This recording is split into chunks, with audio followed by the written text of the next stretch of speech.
And I was good at my job, but it drained me, and it wasn't what I call my zone of genius. I had to work really hard, and it didn't sort of come naturally as the writing and languages did. So it cost me a lot of energy, and ultimately, my health started to decline.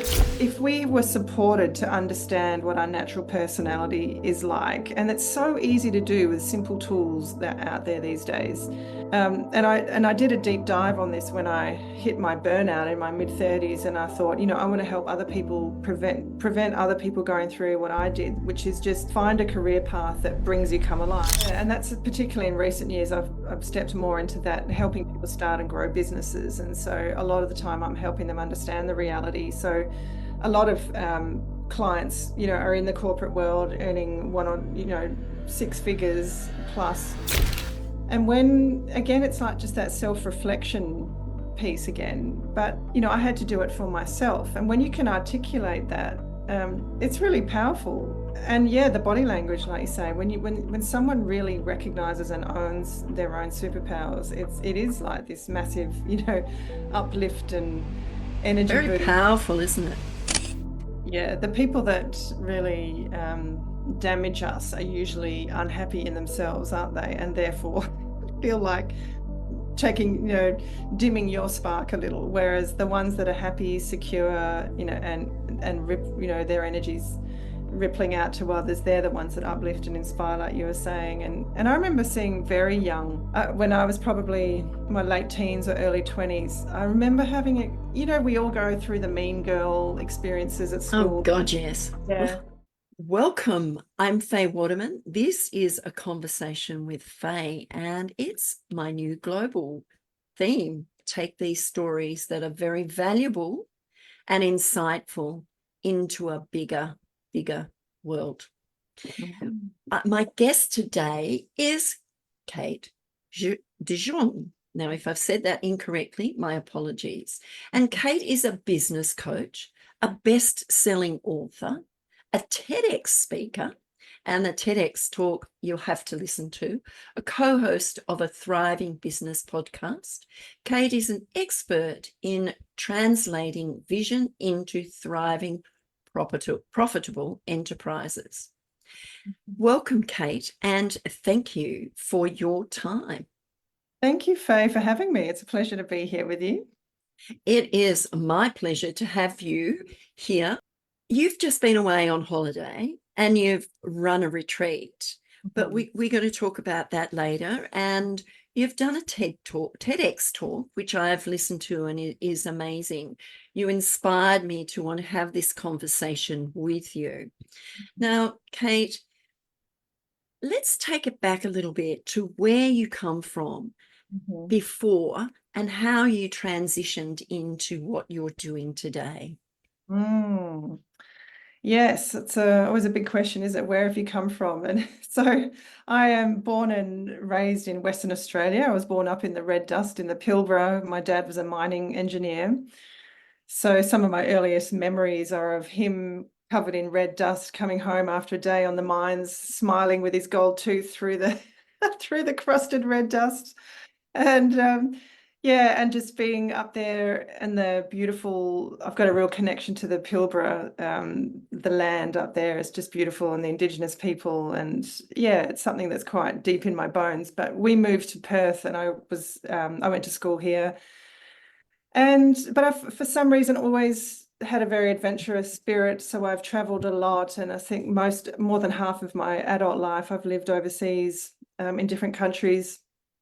But yeah, always looking to push new boundaries. I would probably describe myself as pioneering and trailblazing, which meant that I wasn't a good fit for the corporate world, because it always seemed like my ideas were too big or too early or something.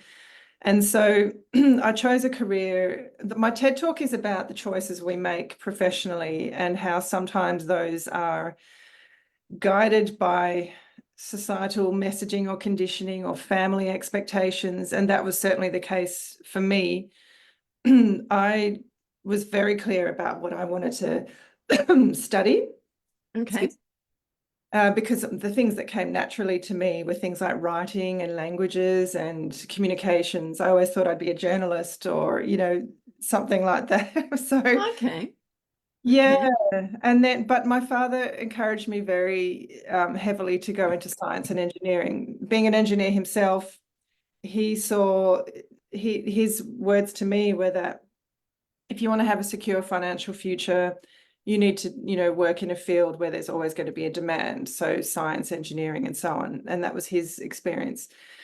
And of course, I wanted to, as a young girl, I think we all want to please our daddies, don't we? We want to, I desperately wanted financial freedom and security. And so I chose that path. But to cut a very long story short, and it's what my TEDx talk is about, is when you choose a career path for the so-called wrong reasons, meaning to please someone else or to do what society thinks is expected of you, or, to tick the boxes, we often end up paying a heavy price. And that's certainly what happened to me. I ended up, I did a PhD in science, but then I ended up in engineering as a process engineer for nearly 15 years. And I was good at my job, but it drained me, and it wasn't what I call my zone of genius. I had to work really hard, and it didn't sort of come naturally as the writing and languages did. So it cost me a lot of energy, and ultimately my health started to decline. So I went from feeling just fatigued all the time to suddenly dealing with chronic illnesses that wouldn't go away. And then eventually, over a period of 10 years, my health just declined further and further. And it was what the doctors just called it, a mystery illness, this sort of chronic fatigue that they couldn't explain. And a lot of them were saying it's all in your head. And I was living in Holland overseas at the time, right in the really bad part of it, when I was really struggled to get out of bed in the mornings. And yet, because there was no sort of diagnosis, or I kept pushing myself to go to work, but I was just constantly encumbered.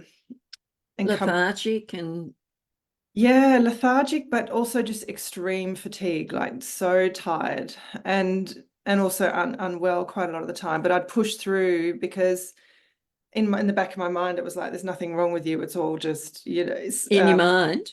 yeah, which, How did you manage to actually push through it? Because when you're feeling in that way and low, what makes you get up and still continue to do what you have to do? mm, Because your mind's not really on the job, is it? um, It's on how you're feeling. You're tired, you can't think straight, you've got a fuzzy brain. yeah, There's so much going on within you that what's sitting in front of you and what you have to do is kind of like a blur. yeah. Yeah, and it was incredibly stressful because I needed to keep working for the income, and all the doctor's bills were expensive, and the specialists, and so I was literally paying to cover my medical costs a lot of the time. Just, it was an awful period of time. Like, I look and I get quite emotional even thinking back on it now, but it was thanks to a number of people, but one clinic in particular in Perth called the Tara Centre, which I send all people that I know who deal with chronic illness. I recommend they go there because it was very much ahead of its time at the time. This is 15 plus years ago now, but it was bioresonance and biofeedback and a lot of sort of quantum techniques that are now becoming more mainstream, but they were already onto it back then. And when I first visited them, I had 53 bacteria and viruses in my body at low level, undetectable levels by medical standards, according to this frequency science. And that explained why I was just so run down. And they say that's what happens in chronic fatigue. Your immune system just gets so repressed that you're just susceptible to anything and everything. And that's my body was just fighting all these bacteria and viruses, and they helped me clear them one by one over a period of about a year. So my energy started to recover. So that was sort of the physical side of it, was getting that physical help. But then a lot of it was actually because our minds and bodies are so intertwined, aren't they? I was getting therapy on the side in terms of life counseling and a lady that was asking me the big hard questions that I didn't want to answer, like, is your career making you happy? And if you It's an interesting one. When you weren't, did you know that you weren't happy in what you were doing? Was it really that stressful, and yeah, I were knew you that that unhappy? I wouldn't have described it as unhappy. It was because I felt what we were doing was really meaningful. We were doing large scale water treatment. It felt like it was positive and it was contributing to the environment, but it felt hard and it didn't feel easy. So I was just in this constant state of stress and anxiety, trying to keep up with client deadlines and projects, and so it felt constantly stressful. And I have this distinct memory of someone coming to me at my desk in Holland and asking me if I could translate a report from Dutch into English. And they were really struggling. They said, you're a native English speaker. Could you translate it for me? And I remember sitting there, this was before GPT and all of that, the modern AI things. And I just translated this document and it felt so easy and so fun. And I gave it to them and they were like, oh my God, that's amazing. And I just had this thought, imagine if that was work, if what I was doing actually felt easy and fun and enjoyable. That just comes so naturally to me to do that. And it's highly valuable to the person. And that started me thinking, wow, I think I'm just so out of my zone of genius. I'm doing something. I'm forcing myself to do this career that I can do, but it's costing me a lot of energy. And it was not, yeah, it was. So this therapist was asking questions like, well, couldn't you build your career around things that come easily and naturally to you? What would that look like? And so giving myself permission to start looking at some of those questions, whereas up to that point, I'd been, no, I've chosen this path. I'm an engineer, this is what I've committed to. I'd invested 7 years of education into that field. And so in my mind, I was thinking there's no way I can change paths now because I've still paying off HEX debt. I'm still, It's interesting, isn't it? Because I know kids these days, they go into a career path, do the uni degree and go out and do some work in it. They don't like it. So they leave it, go back to uni and do something else that they think they might like. And they'll go out and they'll do that for a little while and they'll think, oh, I don't like that either. So I'm going to change it up again. Whereas you were living a life to please. And social norms are a big thing in everyone's life, and we don't realize how much we conform to a lot of social norms, and not only social norms, but to the pressures, and they may be pressures, they may not be, or expectations of family. Absolutely. And those expectations can take a toll, as it did on your health and well-being for a long time. And before they discovered these 53 things, can't remember what you said, 53 things that they had to take a year to actually clear each one of them so that they could, heal your body. It had taken a long time for those let's call them parasites or whatever they might be, to build up in your body to a degree that were making you ill. And so it takes a period of time to remove those from your body, to get rid of that toxicity so that you can feel better again. Yeah. Yeah. Oh, absolutely. And I'm so grateful to therapists or clinics out there that can help people with these chronic conditions, because it really was quite soul destroying to go to a doctor and have them say, no, there's nothing wrong with you, and then the mental anguish that causes when you're thinking, God, what is wrong with me? Is it all in my mind? Am I creating this situation? But it's interesting because the psychosomatic piece of it, yes, when we're not, the way I see it, when we're not being true to ourselves, when we are trying to live up to these societal norms and expectations, and it does affect us mentally and therefore physically. Yep. And we are such, sensitive beings in that if we're not thriving emotionally or psychologically, then we're not thriving physically, and vice versa. They're so intertwined. But yes. I think when I was going through this, that strong connection between body and spirit, I suppose, wasn't so recognized. And I It was a see, bit woo-woo, wasn't it? yes, Back then it was, very woo-woo. people looked at it as woo-woo, but Yep. really these days it's our mindset, Mm, our spirit, mm, our physical body, mm. our, all those things, our soul, Yeah. are all interconnected as one, and what affects one affects every one of them.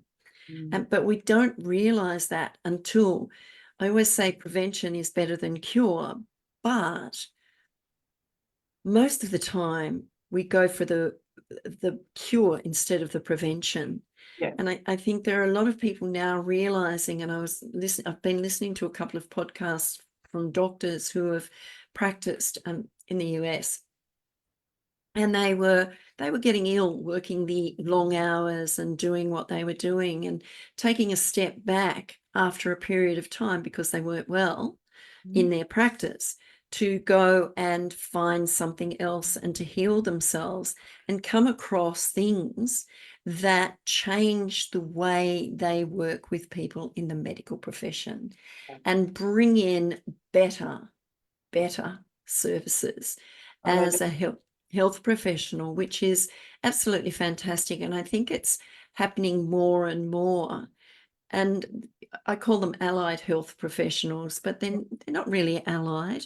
They're Mainstream. They should they're be. they're mainstream. And what I always say is that the health profession and the allies need to come together and work together, because what we're doing is, if we are one of those, which I'm neither, is work together, because what we're working for is the patient or the client. We're not working for the satisfaction of ourselves. So Mm. therefore, I think that there needs to be, marriage comes to mind. It's probably not the right word, but they should interconnect with each other and work together, because they will prevent more cures, prevent less disease, and have more sustainability as far as older adults living in their homes for a lot longer, taking away that stress on the government purse and all this sort of thing. Whereas we go into the pharma area, and we won't talk about that because question mark, I say. But interesting, I want to take you back to the Pilbara when you were growing up, because I find that really fascinating. And your Mm. dad coming home with the red dirt and his gold tooth shining through the dust dried on his face. What was it like for you as a kid growing up in the Pilbara? What was it like going to school? So was it a school with a lot of country kids? Wouldn't have been a big school. Who was your favorite teacher if you had one? Who inspired you as you were growing up? Well, I didn't actually go to school. We moved to Perth by the time I was old enough to go to school, but I remember going to, I suppose it would have been kindy and things up there, and just yeah, we were all barefooted, and it was very community driven, because we lived in sort of these, you know, semi-permanent style houses that had been set up quickly by mining companies to house all the families that were doing, you know, that had relocated. So it was very community-like, and yeah, I think everyone bands together up there because it's so remote. And so I don't have a lot of memories about school as such, more just it was quite formative for me in terms of um, my views around Indigenous people and what I saw, and I feel very connected to them, and empathetic towards them. And growing up with two parents with very opposing views was quite formative for me as well. So my dad did a lot of native rights negotiations, and he was dealing a lot with the Aboriginal people around land and usage and so on, but always very open-minded and sensitive to their culture and their needs, and wanting to bring them in. And then my mother, on the other hand, hated having to live, you know, amongst them, and in my experience, quite bigoted and so on. So as a young girl, hearing these really polarized arguments at home, really like that, that really was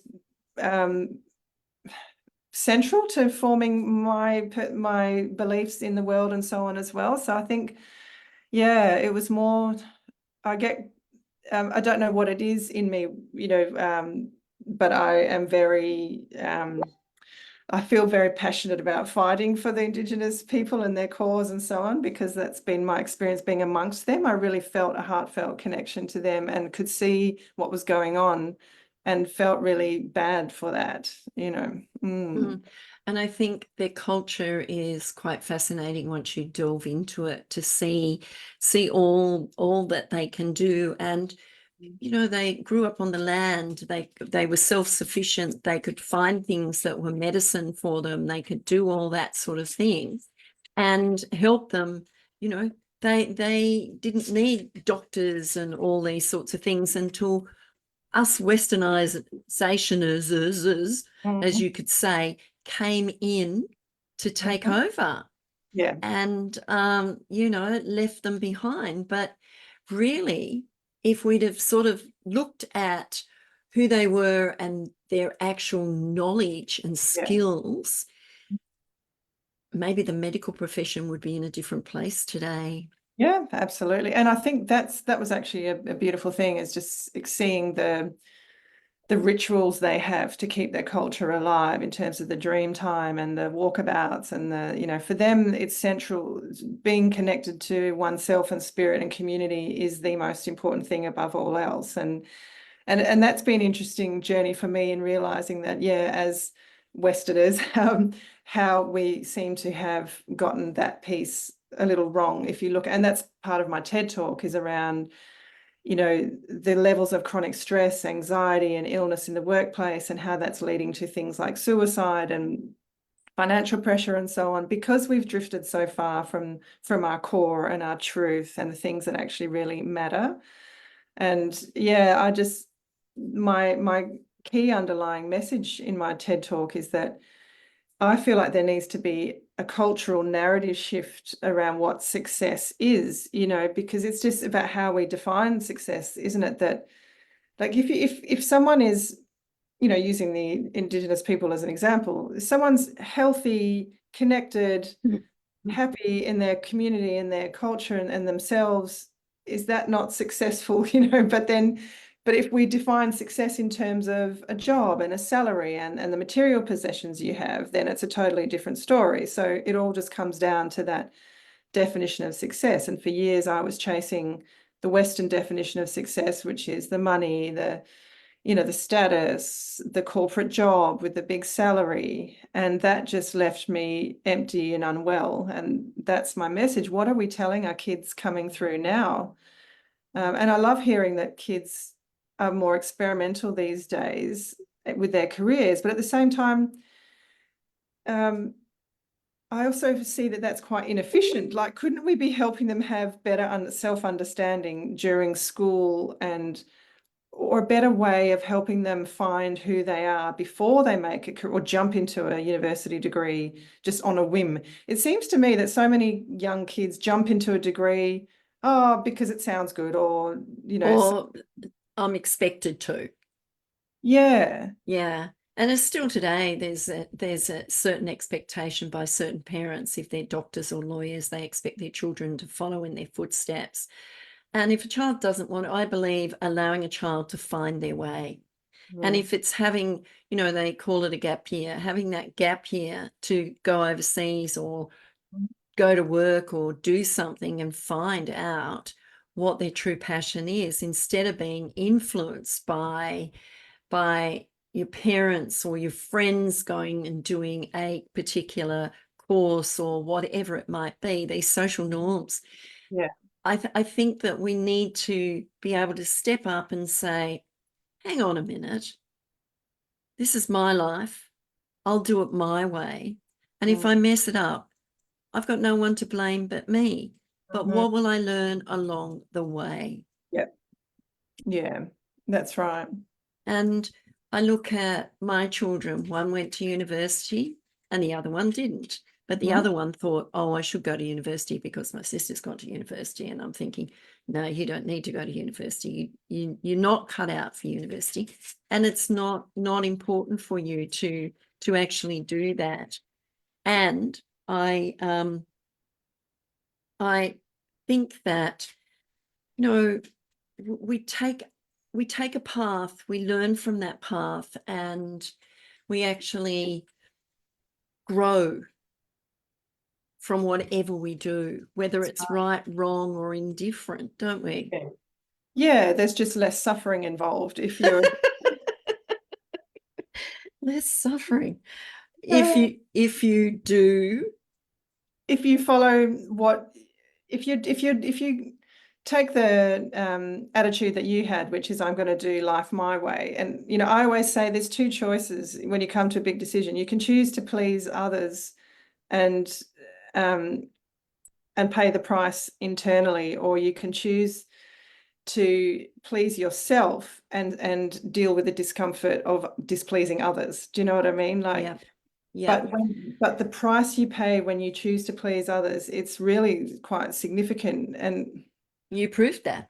You yeah, actually proved that it is very significant, not only to your life, but your health and well-being, your mental well-being, your physical well-being. Because I call it conforming. Don't ask me to conform to anything, please. I'm I'm really not good at it. And I can get myself into trouble all the time for not conforming. But it's really interesting to see, someone says, oh, you should do that, or oh, you can't do that. And we kind of take notice. And I had an experience when I was younger and I was going back to school to study, and someone said, oh, you're too old, in my mid-20s. And I took note. That was a long time ago. And since then, I have learnt, never tell me I can't, because I will do my way. And that's what I will do. But it's really interesting. I have a little doggy in the background here scratching to want to go outside. And I'm going to have to let her out. Yeah, go for it. But anyway, we'll be back in a sec.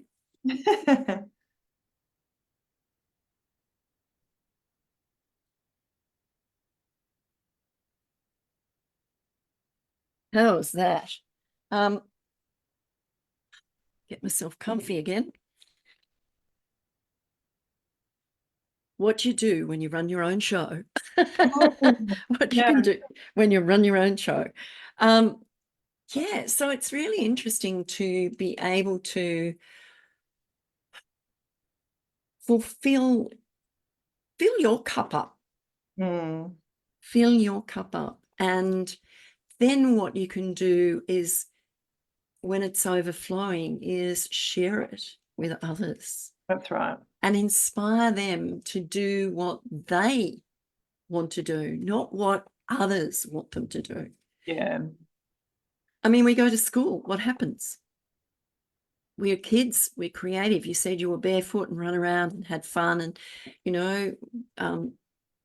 played with the Aboriginals and, the Indigenous people, and learnt from them and have something in your heart, which is very dear. And I think that is absolutely fabulous, because it's really important. I say we're all human. We all have a heart. We all have red blood. We all have feelings. We all have emotions. Let's be kind. Yeah. Let's be understanding. And we all just want to be valued and seen and appreciated. Yeah. Yeah. So it's taking on and sharing the love, sharing the kindness, and helping others fill their cups so that they can then go and do what they want to do. Absolutely. And create that ripple effect. Yeah. What stories have you got from going to school, living in Perth? What was it like moving from the Pilbara to moving to Perth? Totally different environments. Yeah. Very different. And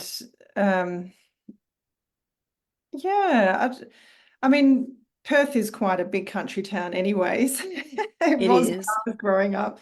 Yeah, and my dad's from Sydney, my mum's from Adelaide, so we would often make the trek across the Nullarbor to go back and visit family. But I mean, I used to ride my bike to school quite far. So I think it was about 8 kilometers, rain, hail, or shine, and that was because I'm a very punctual kid. I like to, I want to be able to. I don't want to wait for anyone. My mum was always late picking us up, and so and I was I'm hiding. oh, Guilty. and I just didn't want to have to wait for her. So in the middle of summer when it was 40 degrees, I'd be on my bike, with the westerly, riding into the strong westerly. So I was a really fit kid because I rode everywhere, but because I wanted to be independent and do things on my own terms. And I think that comes down to the Pilbara thing. I think was sort of a free spiritedness and don't shackle me sort of mentality. Yeah. I think Yeah.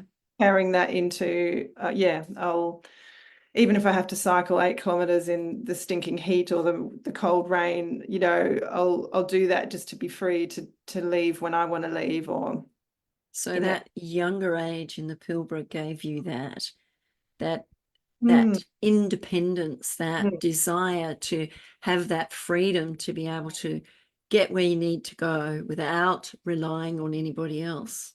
exactly. And Yeah. how good is that when you can Yeah. get to where you need to go without relying on somebody else? Oh, it's great, but it just means that part of me didn't thrive well in the corporate world because everything is constrained, like yeah, the hours you have to work, if I'd had the freedom to be able to like go in early one day and leave early or it was very much when I was in the corporate world, it's the hours are 8 to 5 or 8 to 6, and and I'm someone that likes to work with my natural biorhythms, which means if I get a burst of inspiration at 9 o'clock at night and I'm up till 12 or 1, then I need to honor that burst of inspiration and let that energy flow and then sleep in the next day or but because I could never do that, it's like trying to fit yourself into this box of Mm. life that I found really hard. And that's why I love working for myself because I can go with those rhythms and I can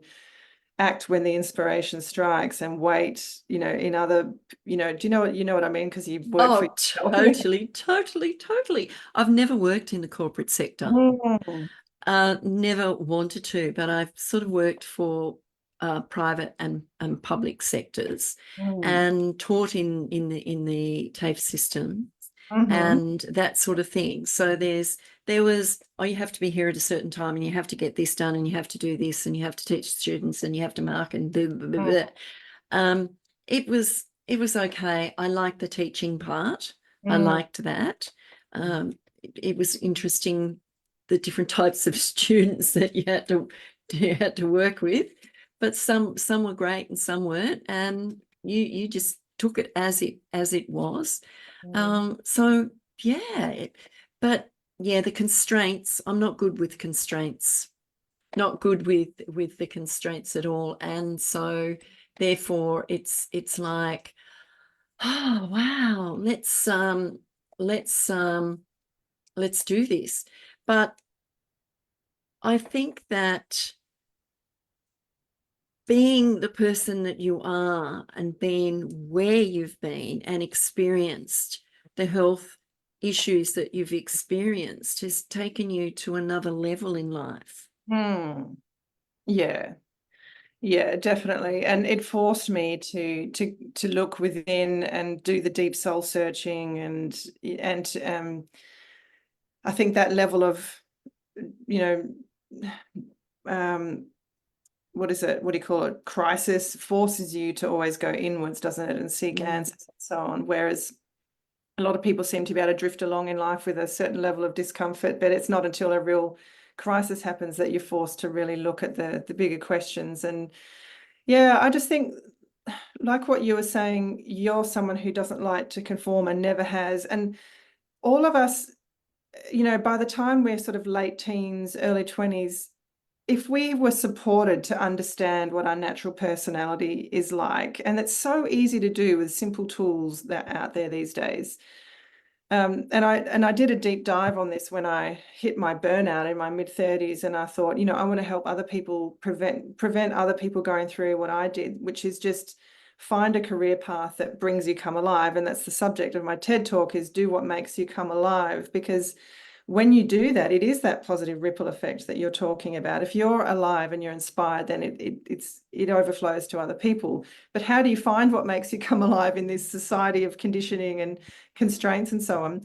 And it's actually not that hard. And I've worked with many young teenagers since then, helping them just do some basic self reflection and simple personality testing, and figuring out, are you a maverick like yourself, like you're someone who's never going to fit in the corporate world, or are you someone who, do you love processes and systems, do you need a box, or are you someone who likes to work outside the box, or do you like to recycle the box, like what's your you know and when you can get a really good understanding of your natural strengths and your natural personality, then you can start looking for careers that match that in rough terms, and and then you start on that growth journey of, okay, at least I'm in the right direction, because I know that I'm going to thrive in these types of environments. So for someone like like yourself, you're never going to thrive in something that's very left brain and like law, or um, Although I worked in a law library. Yes, I did. But yeah, look, I mean, I did it. I've done it on and off throughout my career path, I suppose. But it wasn't me. I don't like being confined to doing something that everybody else wants me to do. I want to do it my way. Yeah. And it's really interesting as you get older how you realize the path you've traveled on and all the lessons that you've learned, which you can bring into now, is interesting. But you said something about working with young teenagers and getting them to realize who they are and what their passion and purpose is. And I think that needs to be taught in the school system, Absolutely. but it's not. Oh. So therefore, I can ask kids, I used to ask them all the time, what do you want to be? When you leave here? I don't know. I have no idea. Well, why are you doing what you're doing? I don't know, because I'm just doing it. Yeah. Because it's there. Yeah. Instead of being definite about what you want and what you want to do and how you want to learn. And we all learn in different ways. Don't give me a manual to read when I have to put something together. Just show me, or give me very simple directions. Yeah. I don't need the complicated. I don't like the complicated. And there are some people that like to get into the nitty-gritty of how it's done and all this sort of stuff. That's not me. Yeah. It's not me. But what are the experiences of some of the kids that you've worked with? What sort of experiences have you seen them go through from the start of working with you to the time that they've gone out and stepped out into their own world with confidence? Yeah, I mean, I had one young girl come to me, and she really wanted to work with animals. That was her long-term goal, but she was only 15. So it's like, okay, well, let's just start with she was trying to choose her year 11 and 12 subjects, I think. She was trying to figure out what direction to go in.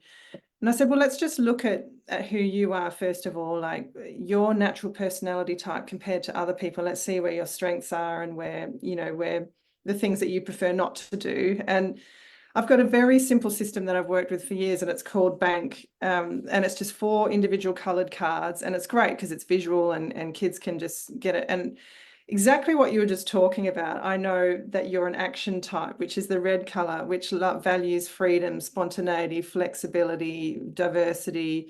They love competition, winning, it's sort of playing the game, and they call them outside the box. And then you've got There's a box, you'll break it most Oh, I likely. will. No doubt I will. And then the blue types are what they call blueprint, and they are the opposite. They're called inside the box, and they love systems, stability, processes, predictability, duty, responsibility. They're driven by low risk and, very much inside the box. And then you've got the knowledge types. They're the detailed ones that you were talking about. They love and they call that engineer the box. They love facts and figures. They love to research. They love science, universal truth. They love really understanding things. They need to seek knowledge in order to feel good about life. And then you've got the yellow types, which is nurturing, that we call them recycle the box. So they're all about relationships, authenticity, harmony, contributions. And we've got all four of them in us, obviously, but it's just in what order and to what extent. And so I imagine you're very high action, very high nurture, with the relationships and the freedom piece. And this young girl was very, very high in inside the box blueprint. So her number one, her room, because I did a session with her mum, and she would tell me that her room is always extremely tidy and organized, and she's got systems for everything. And in her life, she works with checklists, and at school, everything's documented. And I said to her, well, that's really good information for you to know, because you're going to thrive in roles where there's a high level of order, or you can bring order to things, or you can, so the fact that you want to work with animals, that's a great, beautiful thing. And we can think about how you might bring that in. But in terms of your baseline career, any role that you choose where you can help organizations or people bring structure and order to things, you're going to really thrive, because you're naturally good at that. And so once she was aware of that, and she's like, wow, I just thought everyone was like that. And then I said, really, what about your sister? She's like, oh yeah, no, she's always messy, and this one. They're And always different, aren't they? yeah, but I think for her, just getting that acknowledgement that this is who I am, this is how I am naturally, and I like being like that. And that's really valuable to other people that are not so good at that. And so any organization, or, like I said, any role where you can really bring that in, and it's highly valuable to people, because the actions of the world, like you and I, like, we're not so good at the systems and processes. So we need someone like that in our corner to make all that stuff happen. Absolutely. Yeah. And isn't it interesting, because while you're saying that, I can see my grandchildren, brother and a sister. The brother is the blue in the box. Everything's in its place. Everything has its place, and all the rest of it. And his sister's just like, bleh. Yeah. And I walk into a room sometimes and I go, oh, and she just looks at me as if to say, don't even say it. Yeah. Because I know what you're thinking, Yeah. But it's interesting how we're all different. We don't have to be like everybody else. We don't have to do what everybody else does. If someone needs help, you can help them. But if they, are just being a pain and saying, well, I need help because I want you to do, you have a choice. And this is the thing, I think for a long time, probably me speaking from experience growing up, I was one of 9 children. So therefore, I built the resilience, the determination, all those things, hence stepping outside the box and doing my own thing. To someone else who grows up in a small family, and they're nurtured more and all this sort of stuff. It's very interesting. I think that as individuals, we need to allow ourselves to be us, not to be someone else that someone else wants us to be. And I think, through life, we do that in societal norms, be it our parents or be it our friends or whatever is involved in our life at the time. And we become something that we're not really. And it takes something to make us stop and think. Yeah. What am I doing? Yeah. Yeah, the magic starts when you fully embrace who you are and you go all in on that unapologetically, and you just like, this is who I am and this is how I thrive and this is my strength, this is the gifts I can bring, and really stand in that and have the awareness that other people are different and knowing how to work with them. Yeah, absolutely. I think that's where the magic, and just seeing that in this young girl when she recognized her zone of genius, as I call it. She was very high nurture as well, but the blueprint, when she finally recognized, wow, that's me. And it's not that I think putting people in boxes or labels is healthy, and I don't, I'm not, but I think sometimes just some guidelines on, humanity is this rainbow of different behaviors and personality types, but there are certain patterns that make us similar or different from each other. And I think understanding how you're different and similar to other people can be really helpful in just defining those guide rails for yourself. Yeah. And that self-awareness is so empowering. Like when I saw her, I asked her mum recently, how's she going? And she said, oh, she's so confident in who she is. And just it makes the decision process easier, because when yes, I'm this and I'm not that, and it helps you be really true to yourself and make decisions in alignment with your truth, as opposed to trying to be this chameleon that I was trying to do and please everyone and do everything. But myself, I didn't know who I was. It wasn't until my mid-30s that I asked the big questions: who am I and what do I want? And, so helping young people get that self-awareness, I think, is so valuable. I think that self-awareness needs to be brought into, and I'll say it again, the school system, where kids, are conforming to societal norms of other kids, groups, all this sort of thing. And I think that if we taught them that self-actualization, I suppose you could call it, that ability to say no when someone's pressuring you to do something that you don't want to do, or go somewhere you don't want to go, or whatever it might be, and you stand your own ground and say, sorry, I'm not doing it. Yep. End of conversation. You can walk away from it and feel comfortable. Yes. But it doesn't happen very often. No. Because, you see kids at school and they're in these groups and they're following each other around and they do what each other does. And I was having a conversation. My daughter said something, was it yesterday? Said something about fashion. I said, well, fashion to me is what I wear. I don't care what it is to other people. My fashion is my fashion.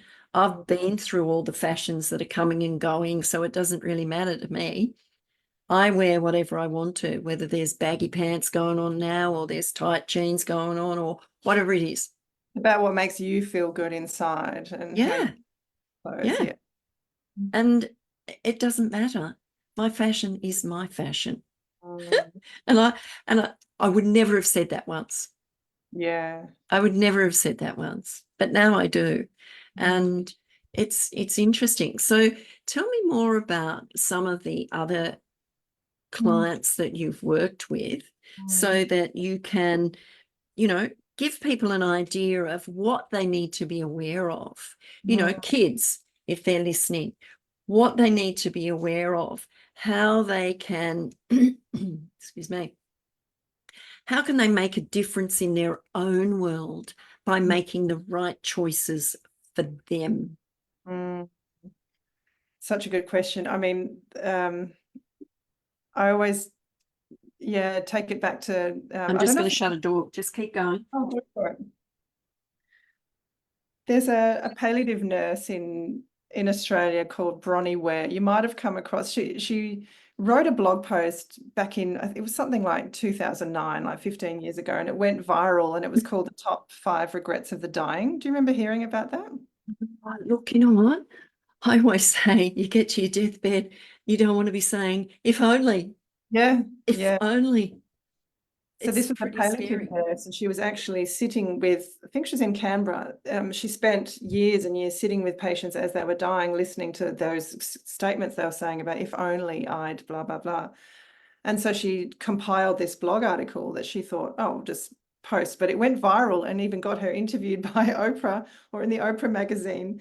And because she defined these 5 universal truths, and the top one was the number one regret of the dying was, I wish I'd had the courage to live a life true to me, not what others expected of me.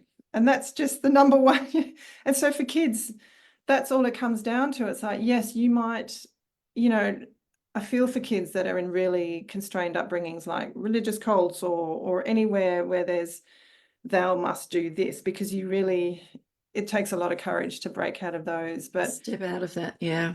yeah, but for sort of, let's say, the average kid going to school nowadays, where the parents just want them to find their way and be happy, I'd say, we all feel the pressure and the expectations, because even though our parents might be open, and we still feel the subliminal language, don't we? That, Mm-hmm. you need to go to university, or you should do this, or you should do that. And I always say, really, it's, I knew it in my heart when I was young, what I wanted to do. And because I could feel it, I could feel, and I get a bit emotional thinking about it. I think every kid knows where their truth is, like what has the potential to make them happy. And I just say to every child, just go with that. Like, you might risk disappointing your parents, or they might have an expectation. And if you go against that expectation, it might disappoint them or it might upset them, but you've got to let them have that discomfort, because that's theirs, it's not yours. And you've got to stick with what you know in your heart, because you do know, if you're really honest with yourself, and just be true to that, because they'll get over it, eventually. Well, they do. And, sometimes your parents' expectations of you might, well, they're wanting you to be successful, and they're wanting you to achieve and do that sort of thing. So they're helping you make those choices. But sometimes you feel pressured into making those choices that aren't right for you. Yeah. So you can live with regret, as you said, but it's all about making those decisions. And it's a pretty tough gig when you're young to make a decision to say, I want to do this, regardless of what my parents say, or what your guardian or whomever it may be, or your friends, who pressure you into doing things. It's all about making those decisions. And I mean, when I was growing up, I used to say, I want to be a princess and marry a prince. I'm thinking, oh, that could be the worst thing in the world, when I really realized what goes on in that world. I'm thinking, Yeah, oh, if we're talking about constraints and lack of freedom. oh, absolutely, that would never have done me any good. But it was really interesting when I was growing up. That was a perception that I had for a period of time, until I was old enough to realize that that wouldn't suit me, because you're not going to constrain me to be this or that, or do this, look this way, or dress this way, or whatever. But yeah, so it's interesting. When someone comes to you, when a client comes to you, and particularly young clients, what's the first thing you really see in them? Good question. I have an ability to see what someone's naturally good at, Yeah. and therefore their potential in a certain area that they might not see themselves. And yeah, what do I see in them? Oh, Do you I get see. a feel? Do you get a feel when they walk through the door? I mean, it's always the first impression that you see as they walk in the door. You see someone who walks in the door that might be confident, or appear to be confident, and come in and sit down. And when you start having a conversation with them, it totally flips. Or you see that person come in that is not confident, but walks out that door on their tippy toes, almost skipping out the door. Yeah, I think that's in my role as a coach. Yeah, it's seeing their zone of genius and giving them, like, validating that for them and giving them permission to really own that. And then what comes up is all the stories they have around not doing that, or, you know, so in all the ways in which they limit themselves because of the stories they come up with around why that's not possible.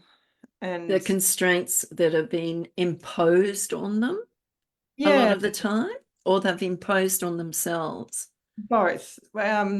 Usually, yeah. I mean, in recent years, I work a lot more with adults, and particularly with a lot of, I guess, as a female, I attract a lot of female clients. And yeah, I definitely see that it's easy for me to see someone's gifts and their sort of, I know I use the terminology a lot, but zone of genius, like what they're really naturally good at. And then they'll come with all the reasons why they can't pursue that thing, or they can't do more of that. And it is usually constraints composed by society, as in financial constraints. Like, you know, wouldn't it be great if we could all just go and do what we love? And but Like go to Bali and run a retreat. yeah, but I mean, and yeah, and sometimes, you know, it's not always, being self-employed, as you know, it's not always easy, It's a tough gig. It's a yeah, tough gig. It's not, we go into it, you can't go into it blind, although a lot of people do, and think that they're going to have all this time off when yeah, you work in your own business, a lot more hours than what you do when you go and work for somebody. yeah. Yeah. Yeah, and that's particularly in recent years, I've stepped more into that, helping people start and grow businesses. And so a lot of the time I'm helping them understand the reality. So a lot of clients, you know, are in the corporate world earning one or, you know, six figures plus. And then they say to me, I want to be earning six figures within, you know, 6 months of starting my business. And then you have to give them a bit of a reality check, you know. Well, a bit of a reality check. I mean, yes, you want to earn six figures in 6 months. What are you going to be doing to do that? Unless it's something really amazing, it ain't going to happen. Yeah, yeah. A So real that's, reality check. yeah. And so sometimes it's that conundrum between what I really want to be doing, but what I realistically can do, that is a real conversation that I have a lot, because we can't always do what we really want to be doing. And, you know, the practical implications of that in life. I mean, yeah, I think it takes a real conscious choice and a real determination, doesn't it, to do what you and I've done, which is forge our own path and find our own way. Yeah, you've got to be really committed to that. And it's a marathon, it's not a sprint. And it definitely doesn't happen overnight, right? And takes persistence and perseverance and just continuous showing up and building. And it's that consistency, it's showing up, it's building on every day, making every day a bit better than the day before.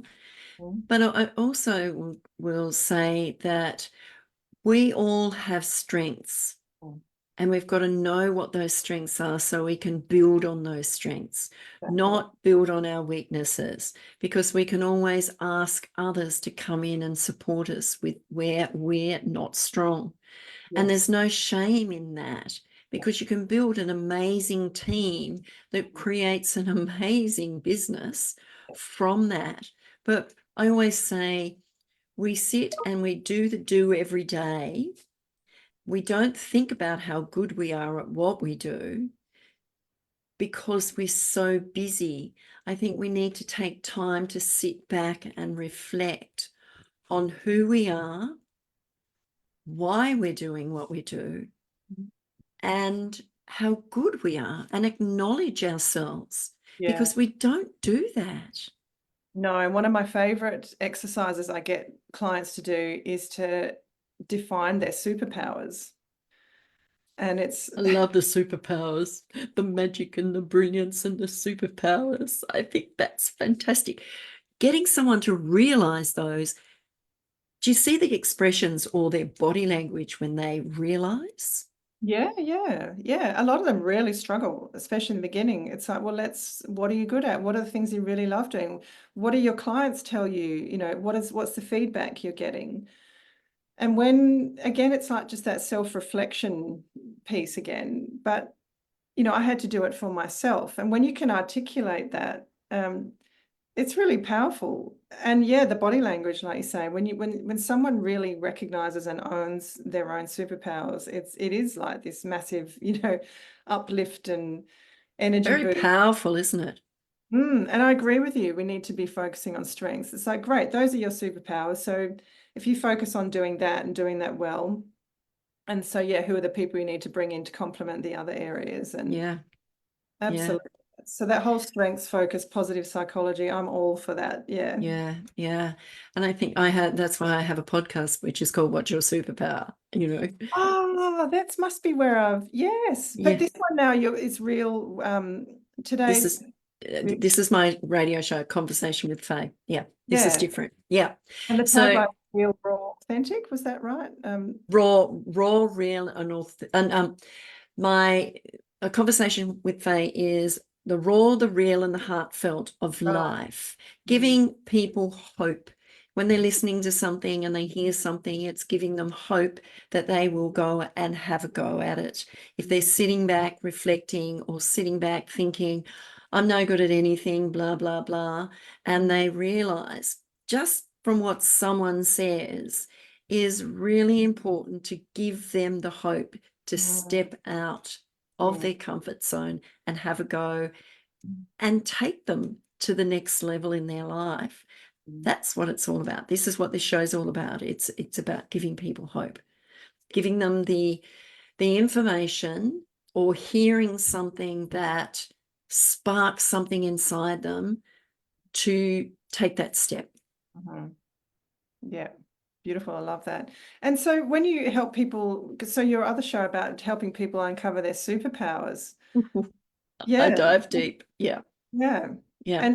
And so how do you find that experience of helping someone uncover? How do I find the experience of helping people discover who they are and how good they are at what they do? That to me is it lights up something inside me, which lights up my whole body, because I get excited when I see people realize that they really do have something that they've not recognized.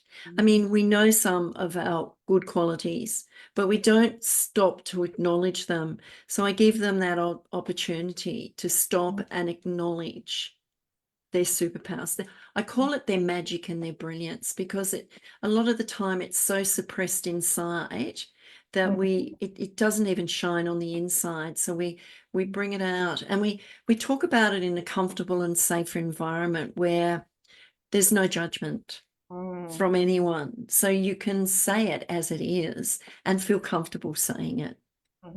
And that's how important it is. And that's what you do in your work with your clients.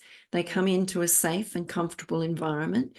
You start having that conversation with them, and you help them build those strengths, the ability to recognize that they can and are able to do whatever it is. Their passion, their purpose. You get them to recognize their passion and purpose, and you get them to pursue that. And I think when you're working with mostly women who come from the corporate sector, who are starting their own business, I think what you're doing is actually giving them a good foundation to realize and understand this is how it needs to be done. Don't expect it to be a 6-figure business in 6 months or 12 months. And there's no such thing as success overnight, because nobody sees behind the scenes what is going on, the hours, the stress, the struggles, and everything that we have as business owners to step up and say, I'm here now. I've done all the hard yards. But then we've got that tall poppy syndrome. And that was the reason why I started What's Your Superpower?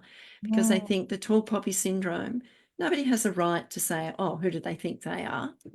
I think everyone has the right to be successful. And that's what it's all about. There's room for everyone to be successful. And who has the right to judge them and say, who do they think they are? That's right. Don't try and deplete someone's confidence and self-esteem.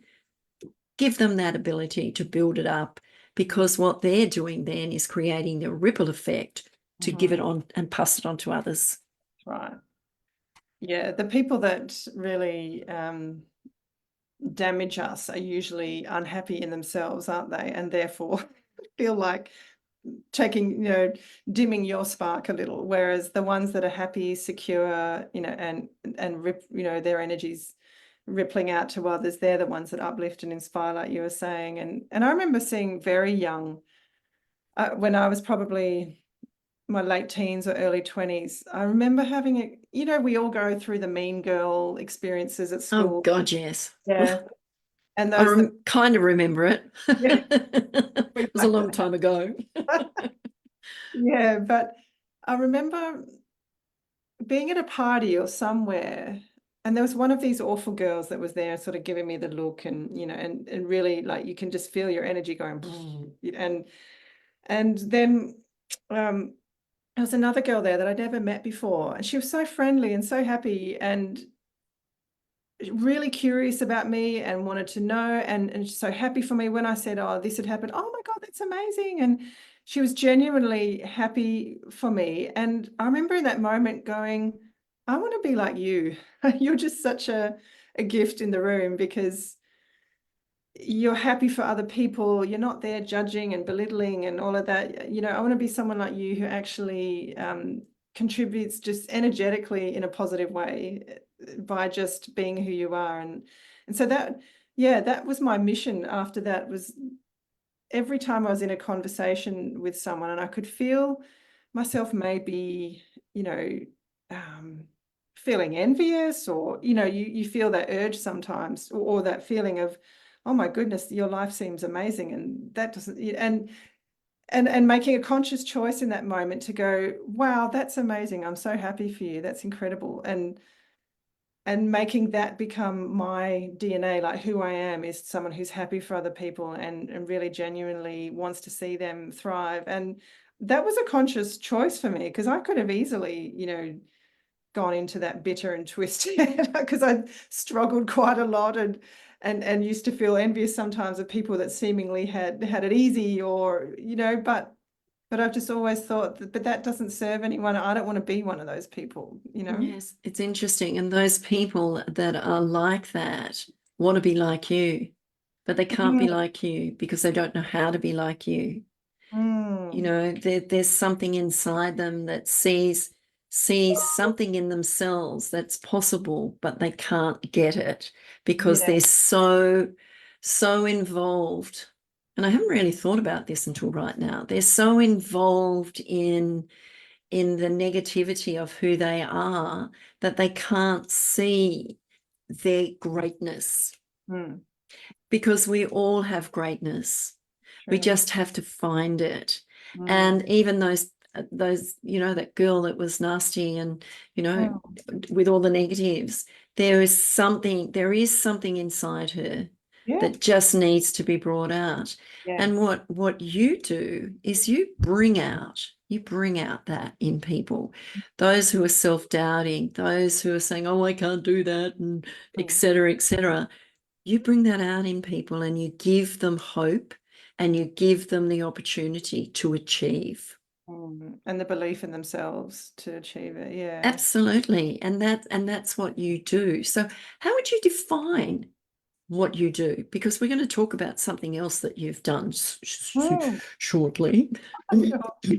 Oh yeah, look, how do I define what I do? I see myself as a catalyst for change. I help people create breakthroughs. So because I've been starting and growing businesses for the last 10 years, that's how I tend to help people now, is to help them, forge their own path, find what they love, and turn their idea into a thriving business.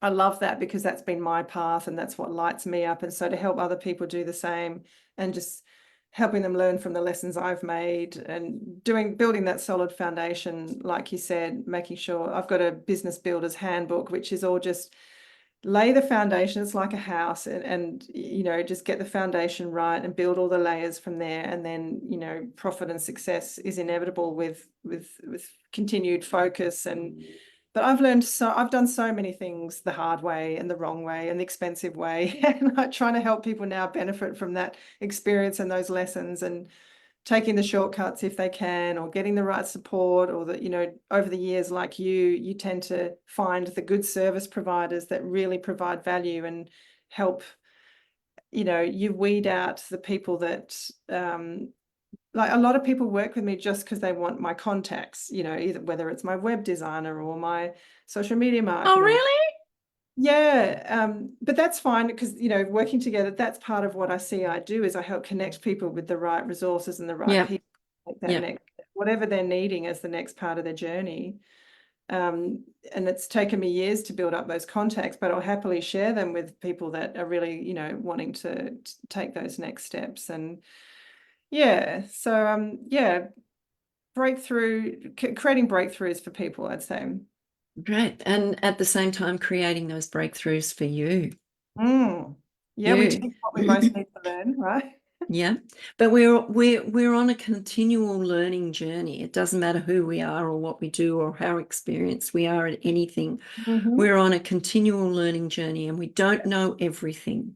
Nope. You I know, continue to make mistakes and learn. yeah.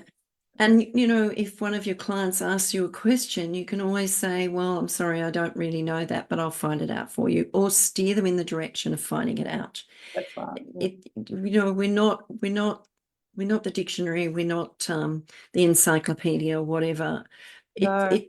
We know certain things, so we can share that, but then we can help them grow in different ways by getting them to go and do some research in a certain area to find out for themselves, just so that they can build on that. And also recognize other abilities that they have within themselves as well. I'm going to come to now your TEDx talk. And there are so many people this year that want to do a TEDx talk. I always said I want to do a TED talk. I don't want to do a TEDx talk, but I found out you have to do a TEDx talk before you do a TED talk. And you did one earlier this year.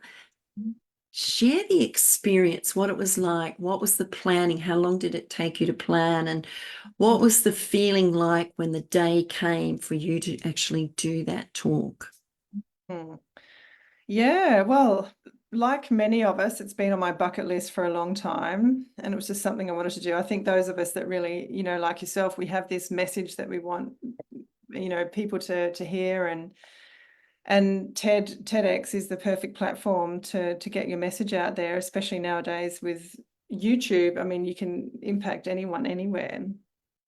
And it was actually a little bit serendipitous, as there's no such thing as coincidence, but I happened to be last year on a webinar for a networking organisation that I'm part of here in WA, which is called District 32, which has since branched into Queensland. Have you come across? I've heard of it, yes. So I've been a member of D32 for about 6 years. I run one of their networking circles in the city here in Perth, and they gave a webinar. One of their guest speakers from Queensland was giving a talk last year about TED Talks. And so I jumped on thinking, oh, I'd love to learn more about that. And there were two of them, and one of them was Carly Farragher, and she's one of the coordinators in the TED circuit. So she sort of talked about the process you go through to prepare an idea, turn it into a script, and then turn that into a talk, and talked us through the process. And then at the end, she said, if anyone's interested in doing a TED talk, reach out to me and I can see what I can do. So I reached out to her and just said, I'd love to know more. And she said, well, the first step is to submit your idea to see whether it, would get approved by the organisers.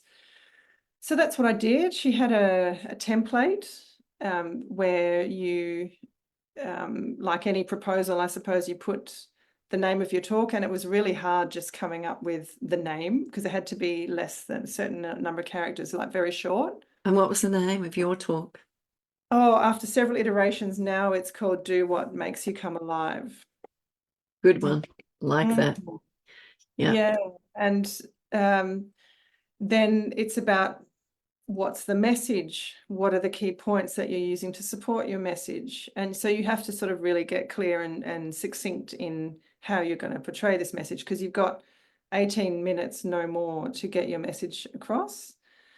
And yeah, so mine in the end, I think it was only 14 minutes, something, not even, but I didn't need to say any more because I'd sort of made my point. But yeah, so the process was you submit your script, then Carly, who was my contact, then went and contacted several of the people that she knew in the TED circuit and asked if any of them would,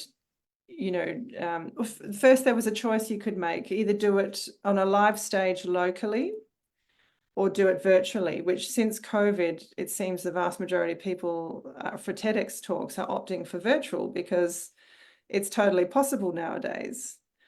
And so when we looked at the timing and the schedules, the local stages here in Perth were not coming up until so when I submitted my talk, it was last September, and there weren't any live speaking opportunities until about, mid this year. So because I was on I think the thing with the virtual is you have control over the schedule. Mm-hmm. And I just wanted to get it done. So she said, let's do virtual. And I've got the Al Mansour studio in California who wants to sponsor your talk. So yeah, it's slightly unclear to me how the system works, but she put me in touch with him and he said, yep, your message is really relevant to my community here in California. I really want to host you. And so, Wow. yeah, but it was all done virtually from here in Perth. Isn't that fantastic, though? The opportunities that can be created through a Global platform. yeah, it's really interesting, but also more so now because of what the pandemic did, gave us the opportunity to connect worldwide and for more people to get to know who you are and what you do and respond to. You got sponsored by someone in the US. How fantastic is that? Yeah. So the experience itself was then he said, right, well, he sent me a PDF file, which was about 20 pages long, on the recording requirements and how many cameras I had to have and the lighting requirements and this, and it was very specific. And so I got a local videographer here in Perth to, I asked him to look at the spec and see whether he could produce that. So he went around town looking at the different studios available, and he found one in West Perth, which is a media production company. And they had this large digital screen, which in the old days, like until recently, green screens were sort of the way. Yes. Yeah. But they're not great because bits of you disappear if you move. Yes, I know. So, yeah, he found a digital screen, which is basically a large digital backdrop in it, and the media company there helped us set up the sound, the lighting, all that sort of thing. And then basically I had to just practice and prepare the script because you're not allowed to read off a script. It has to come, naturally. You have to, what's the word? Ad lib. Yeah. Well, know your speech and just say it. Exactly. Yeah. Yeah. So that was a good couple of weeks in just knowing how to, 18 minutes is quite a long time to talk without, A prompt or anything. Yeah. Yeah. So just having the bullet points for leading up to the day, I just had a structure and certain bullet points, and I didn't always get the language the same or around those points, but I just knew I had to make those points. And there was quite a lot of stats that I had that I needed to remember. So I just went through and, it was just, again, practice and making sure that I was familiar with the content and the stats. I wanted to make it a combination of personal story with science-backed, evidence research and so on. And my point being that, yeah, the way we encourage children to choose their career paths is not ending well, in terms of, True. yeah. True. So the global engagement rates, Gallup is this company that does studies every second year. Or since 2009, they've measured pretty much every year employee engagement rates around the world. And they're celebrating that engagement has gone up from only 12% in 2009 to 23% 2022 and 23, you're like, that's great, but it still means there's A lot to go. 77% of people don't feel engaged at work. Like, that is crazy. I'd say a lot of people go to work. They go to work to earn a dollar to live. That's it. And that's why a lot of people go to work. But your talk, I watched it and it was fabulous and it was very relevant. It's very relevant to a lot of people if they want to listen to it. So how can they find it? Yeah, just search Kate De Jong TED Talk, and yes, It will come up. it comes up. Yeah, just my name, Beautiful. TEDx, and it'll come up the top search result. And yeah, it's called Do What Makes You Come Alive. In fact, I think the title that Ted put on there in the end was Why It's Worth It to Pursue Your Purpose, which was interesting because I thought, that's not the title I submitted, but okay. They have the privilege of Rights, yeah, changing it. that's Well, now we come to this, Seeds of a Calling. Now, right. what's this all about, Kate? Yeah. It's beautifully presented, and I received my copy a couple of weeks ago. And tell me what inspired you to write this? So that's a inspirational memoir. I wrote it to help young people avoid making the mistakes that I did. And I worked with a book coach to write it, and that final product has been rewritten 3 times. So we all say, and you're a writer, aren't you, Faye? You write quite a bit. Yeah, I do. I've written one book, but I read it and I thought, ugh. Oh, So yeah, but I will endeavor to write some more books yeah. when there's time.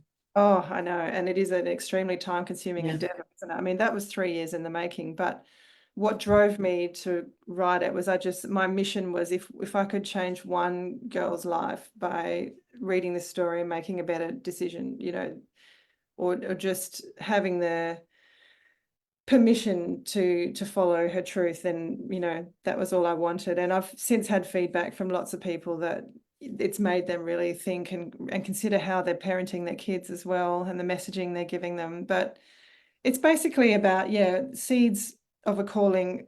That name came up just by, I wrote my shitty first draft, as we call it, in everyone writes their You've shitty got to first. have your shitty first draft, don't you? And then the second draft, what's that called? The second Oh, shitty draft. yeah. Until And you the third one is, yes, I've made it. I've got it out. complete rewrite. And that's when and my coach used to say, every word has to fight for its place on the page, and it's really about how to tell a story in a way that's engaging and it helps, turns the page and people want to get to the end to find out what happens. And yeah, and it's really just about the price you pay when you don't follow your truth. And Okay, I just want to read the first chapter of the Seeds of My Calling.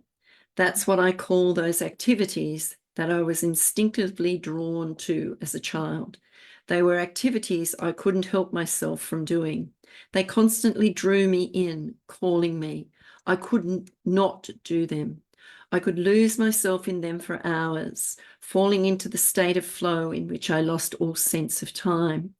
They made me feel strong and competent while I was doing them, and they fulfilled some kind of need in me because afterwards I was satisfied, tired maybe, but inspired and content. That kind of sums it up, doesn't it? yeah, and I get emotional hearing you say that. Because I think, like I was saying, as kids, we know what those things are. And yet I actively chose to turn away from them.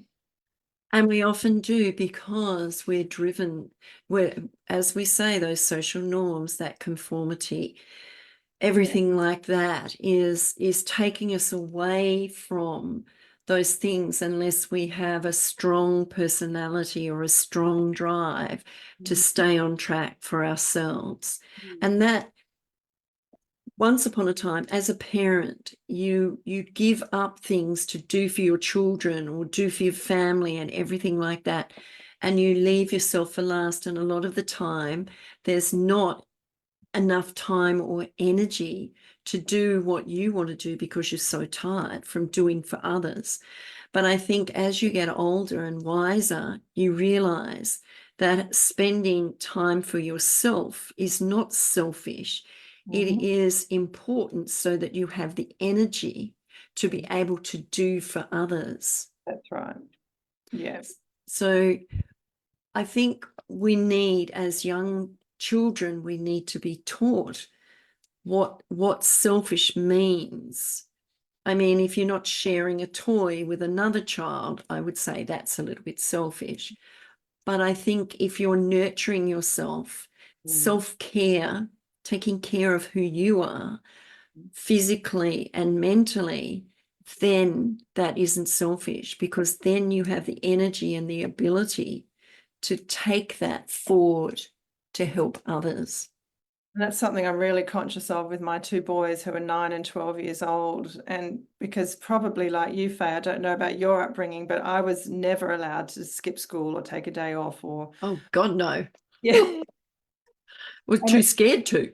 Yeah. Yeah. And I felt like I always had all these commitments as a young kid. Like I was always, I was in the gymnastics, I was in the swimming squad, I was in this, and I just always felt like there were these obligations because my parents wanted me to do all these things. And I remember just feeling so tired and saying to mum sometimes, I'm so tired, I just can't, and she said, you'll be fine, just pull your socks up, off you go. And so that's why I think I ended up pushing myself so hard, because I developed such a high threshold for discomfort and tiredness that I just learned how to push through pain. Whereas I don't want to raise my boys to be, soft or whatever but I want them to have that internal feedback loop and they can honor that, where they say, so just as an example, last week, my 12-year-old woke up one morning and he's been training hard because he's in a soccer academy and they'd had two big games back to back, and he was really dragging himself to school on one morning. And he's like, I'm so tired, but he got dressed and ready. And I said, look, see how you feel today. But if you're dragging yourself around tomorrow like you are today, then I think you need to stay home. And the next morning he woke up and he just, and the same thing, I said to him, just take a day off. I'll tell the school, we'll just have a mental health day. You need to just rest, recover and regroup, and you'll go back tomorrow. Okay. And he did, and he had a day just to relax, and he just chilled and did nothing all day. And the next day was full of beans and went back to school. And yeah, I know there's differing opinions on that, but I really believe that if you teach a kid to honor their body when they're feeling exhausted and tired, and it's okay to take time out and just say, you know what, no, I actually need to just chill, take a break. I'll be, yeah, and then tomorrow I'll be back to full strength. But if you don't take those moments to recharge, then the ongoing impact of that is really significant, I think. Oh, absolutely. And I think, there's some real gems in here. I'm just flicking through, but there's some real gems in here to take on board. And I think what you've got here, you're enough. What brings you here? The therapist asked with a warm smile, leaning forward in her chair. Her red-rimmed glasses were perched on the end of her nose, and she peered at me over the top. She introduced herself to me as Nadine, and she seemed friendly, which was a relief after some of the therapists I'd seen over the years. And this brings me to something about, if you need to go to therapy, or you need to go and do something about nurturing yourself, and you go to someone that doesn't feel right, you get that gut feeling about them not feeling right, don't go back, go do some research, ask some people to recommend someone to you, get that right person to help you in the first place. Don't spend years doing something that is a waste of time. And I'll give you an example of that. I had a lady on my show a few months ago, and she was talking about her experience of pain and all this sort of stuff. And she was a trauma nurse, and she turned her life around from the devastation of wanting to commit suicide into working with people who were drug dependent or alcoholics or whatever, or were in therapy for 30 years or 25 years. She turned their lives around within 6 months. Wow. And it was really interesting because she said that on the show. And there was a phone call after the show asking, who's this person? I want to talk to her. I want to find out if she can work with my sister who's been in therapy for 20 years and nothing has changed. Don't keep going and doing something where things don't change. Persist for a little while, but if you feel it's not helping you, change it. It's your choice. You're right to make those changes. Yeah, absolutely. Yeah. So I think, no, I know there's some gold nuggets in here. It's the seeds of a calling. And I think that where can they get hold of it, Kate? Amazon, yeah, if they search my surname De Jong, DE space JONG, and Seeds of a Calling on Amazon, it'll come up. You can also go to my website, which is katedejong.com, and there you'll see there under media section, there's a book link there where you can order direct from me. So yeah, either Amazon or my website. Yeah. It's what was it like when you were writing it? What was it like when you wrote the first shitty draft, as we call it? I'm in the dark here. Yeah. I'm in the dark here. The sun's shining. I'm in the dark.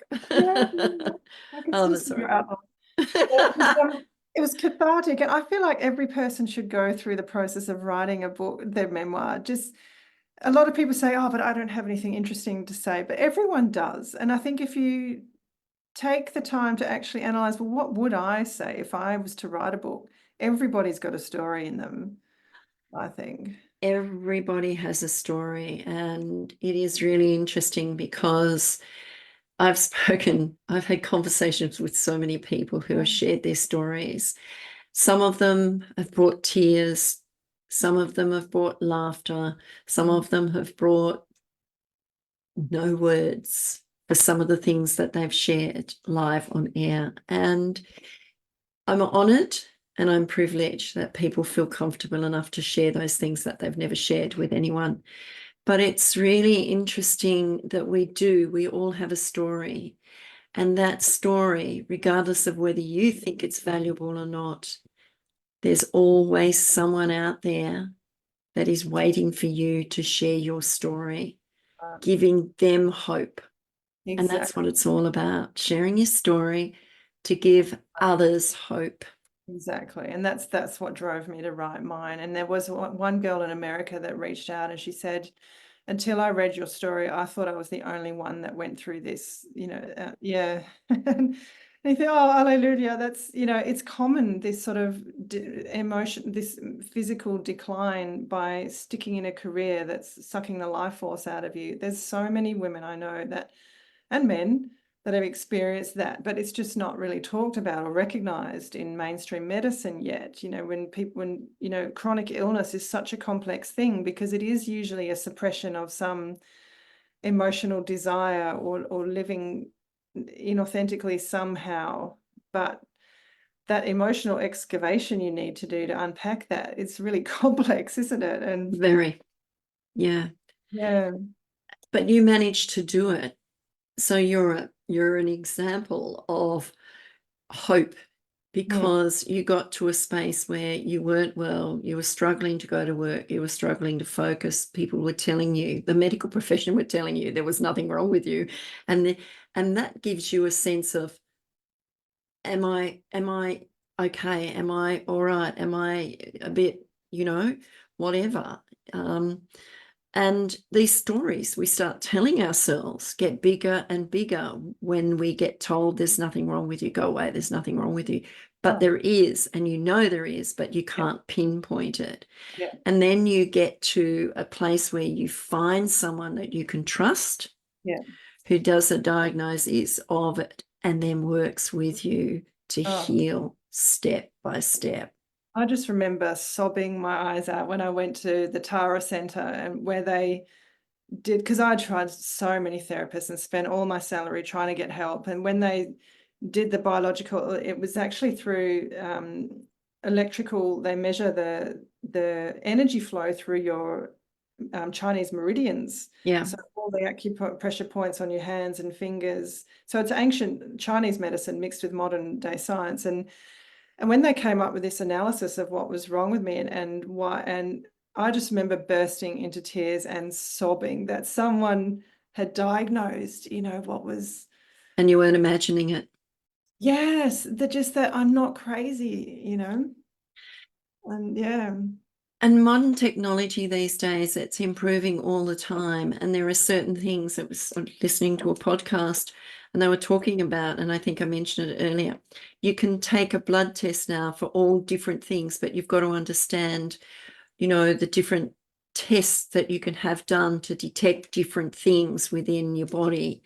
And they can also take blood tests now, which if you're living a good life and you've got the right eating habits. I'm not going to call it a diet because a diet's something you do every day.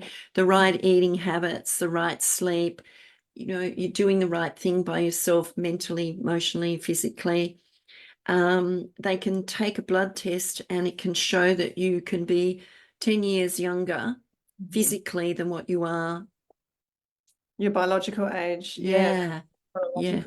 Yeah. And I think that we're learning to, I always say a diet's not something you go on to lose weight. A diet's something that you need to look at and change to become healthier. And it is a process. It's I always say, don't give up the things that you enjoy, but eat them in moderation.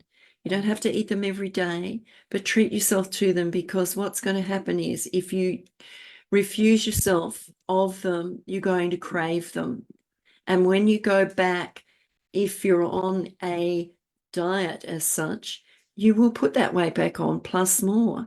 So it's all about changing the lifestyle, your eating habits. Changing your eating habits, which will then become a normal habit to you. And it won't be so stressful. I've got to eat this and I can only have that, and I've got to measure this and I'm not allowed to do that. Oh, forget it.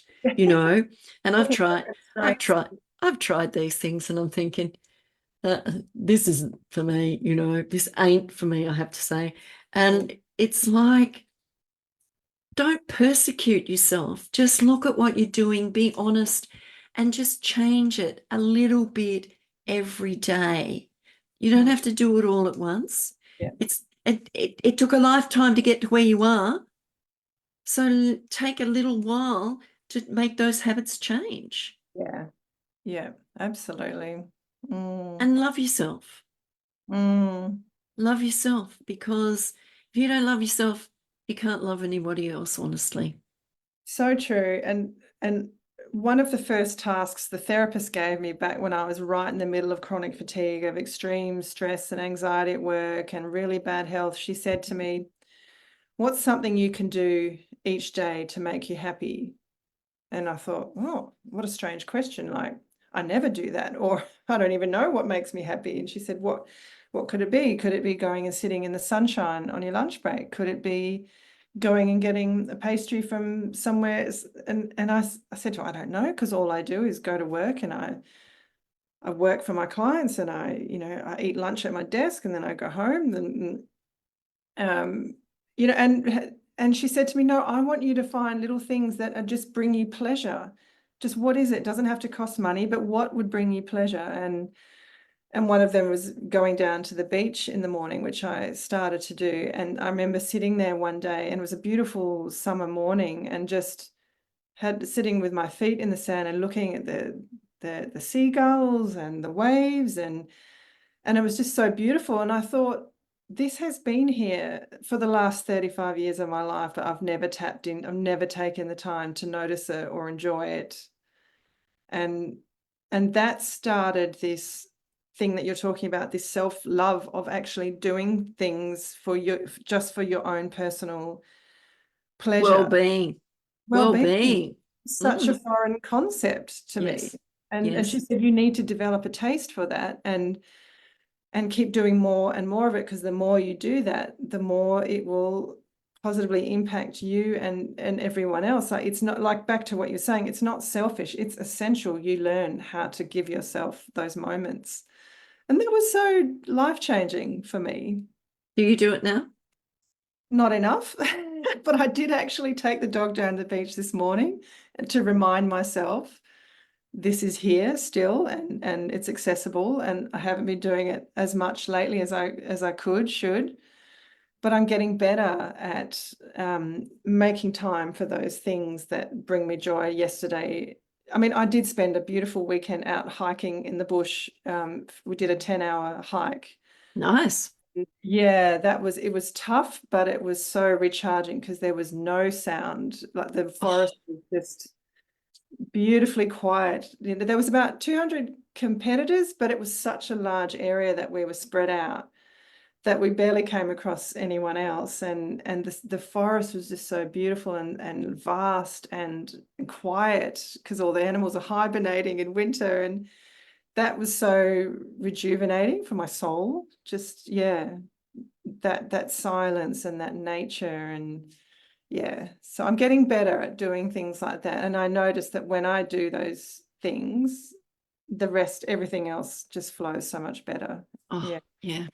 Yeah. Mm. The water has an effect on me. I Mm. call it angry when it's splashing, and I always say it has no boundaries because it will find a way around, over, or under whatever's in its way.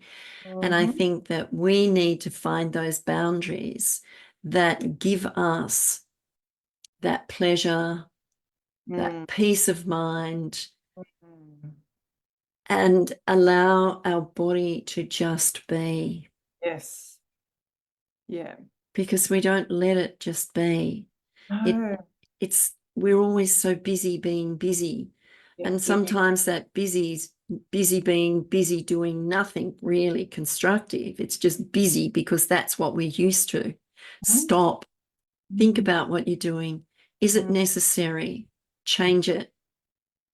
Do what is necessary, and that will give you the time to be able to take that time for you to, I mean, the sun's shining here now. It's amazing. I'll go and stand out in the fresh air. It's damn freezing, but I'll go and stand in the fresh Jacket air. on.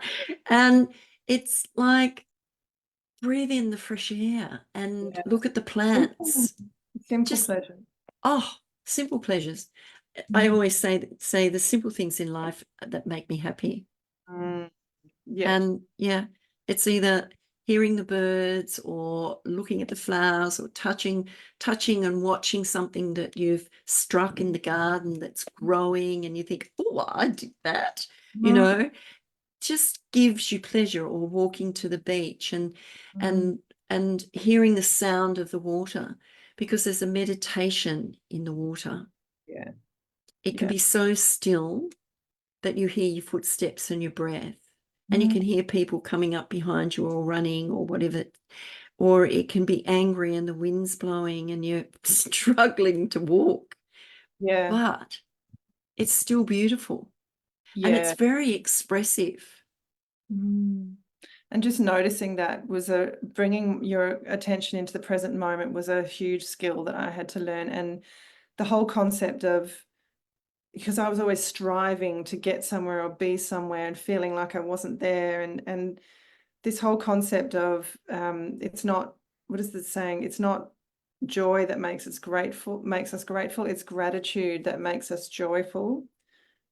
And bringing my attention and being grateful for those sounds and the birds and the peace, and that's what started shifting things for me, was starting to say, okay, I'm going to be grateful first and then watch the joy come to you after that, like flipping it around instead of always thinking I'll be happy when I get that promotion, or when my business is doing this, or but just focusing in the moment on, I'm so grateful for this and this and this and this. And every morning I try to think of those things when I wake up. And once you get started, the list is endless, isn't it? If you start thinking about all the things you could be grateful for.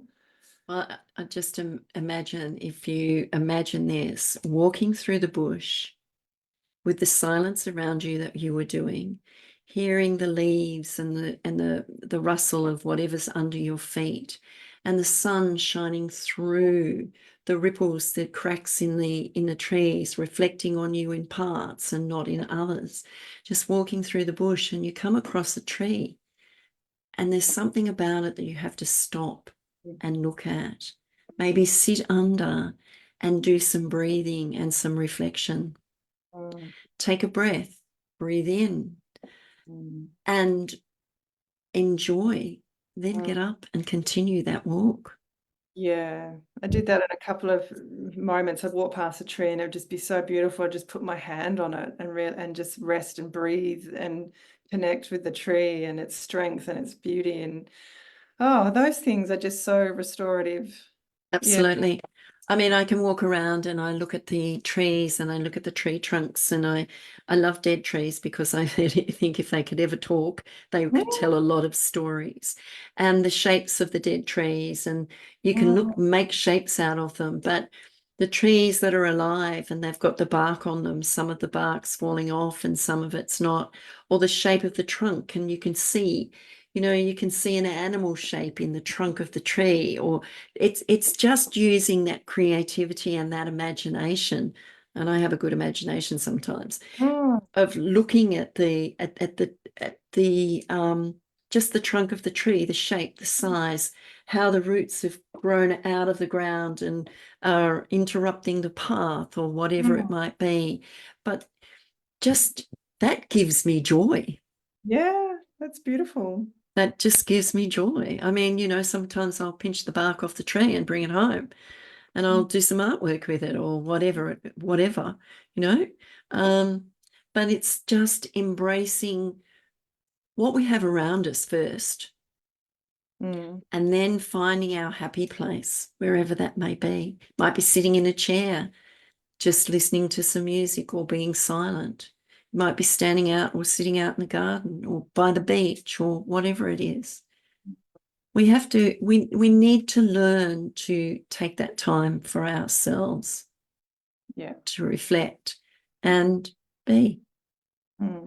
Just be. Yep. Now, it's almost coming to time to finish. Kate, I usually ask, what are 3 tips that you would give to people who need to reflect on who they are, what they actually want in their life, and how they can change something that they didn't realize they could change? Oh, do I answer them separately or all Yeah, together? well, you can answer them any way you like. Um, mm,